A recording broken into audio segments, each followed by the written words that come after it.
வணக்கம். கரூர் கூட்ட நெரிசல் இடத்தில் தற்பொழுது சிபிஐ அதிகாரிகள் நேரில் விசாரணை மேற்கொண்டு வருகிறார்கள். இந்த கூட்டம் நடைபெற்ற வேலுச்சாமிபுரத்தில் காலை முதலே ஆய்வு மேற்கொண்டு இந்த விசாரணையை துரிதப்படுத்தியிருக்கிறார்கள்.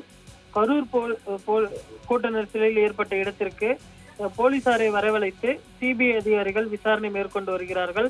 கடந்த மாதம் 27ஆம் தேதி கூட்ட நெரிசலில் 41 பேர் உயிரிழந்த சம்பவமானது இந்தியா முழுவதும் மிகப்பெரிய ஒரு அதிர்வலைகளை ஏற்படுத்தியது. இந்த நிலையில் இன்ச் பை இன்ச்சாக சிபிஐ அதிகாரிகள் சம்பவ இடத்தில் ஆய்வு மேற்கொண்டு விசாரணை நடத்தி வருகிறார்கள். ஃபாரா போக்கஸ் கருவி என்பது ஒரு அதிவேக 3D லேசர் ஸ்கேனர் ஆகும். இதன் முக்கிய பயன் என்னவென்றால், இது ஒரு குறிப்பிட்ட பகுதியின் அல்லது பொருளின் துல்லியமான விரிவான முப்பரிமாண டிஜிட்டல் மாதிரியை உருவாக்க உதவுகிறது. இது மில்லியன் கணக்கான புள்ளிகளை வினாடிக்கு சேகரித்து அப்பகுதியை நிறத்துடன் துல்லியமாக பதிவு செய்கிறது. இந்த கருவியின் முக்கியமான பயன்கள் என்னவென்று சொன்னால், அந்த பகுதியில் ஏற்பட்டிருக்கக்கூடிய விபத்து நடந்த இடங்கள் அல்லது குற்ற சம்பவ இடங்களை மிக விரைவாகவும் துல்லியமாகவும் ஆவணப்படுத்தும்.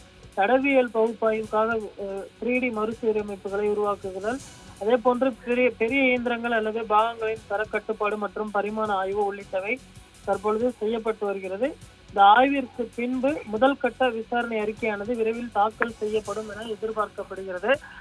அந்த விசாரணை எவ்வாறு நடைபெறுகிறது என்பது குறித்து ஆராய்வதற்காக தற்பொழுது உச்சநீதிமன்றம் ஒரு ஓய்வு பெற்ற நீதிபதி தலைமையில் குழு அமைத்திருக்கிறது. அவர்கள் ஏற்கனவே முதல் கட்ட விசாரணையின் அறிக்கையை கேட்டிருக்கக்கூடிய நிலையில் விரைவில் அது குறித்த அறிக்கையை அவர்கள் சமர்ப்பிப்பார்கள் என எதிர்பார்க்கப்படுகிறது. இந்த நிலையில் சிபிஐ தரப்பில் பார்த்தோம்னால் சிடி நிர்மல்குமார், அதே போன்ற புசி ஆனந்த் உள்ளிட்டவர்களையும் விசாரிப்பதற்கு திட்டமிட்டு இருக்கிறார்கள். அவர்களுக்கும் சம்மனானது விரைவில் அனுப்பப்பட்டு அவர்களிடமும் விசாரணையானது நடைபெறும் என தெரிய வருகிறது. ஏற்கனவே இந்த வழக்கினை சிறப்பு புலனாய்வு குழு விசாரித்து வந்த நிலையில் தற்பொழுது சிபிஐ அதிகாரிகள் இந்த வழக்கை கையில் எடுத்திருப்பது குறிப்பிடத்தக்கது. சிபிஐ கையில் எடுத்திருப்பதனால் இந்த வழக்கு விசாரணை விரைவில் முடிவுக்கு வரும் என எதிர்பார்க்கப்படுகிறது.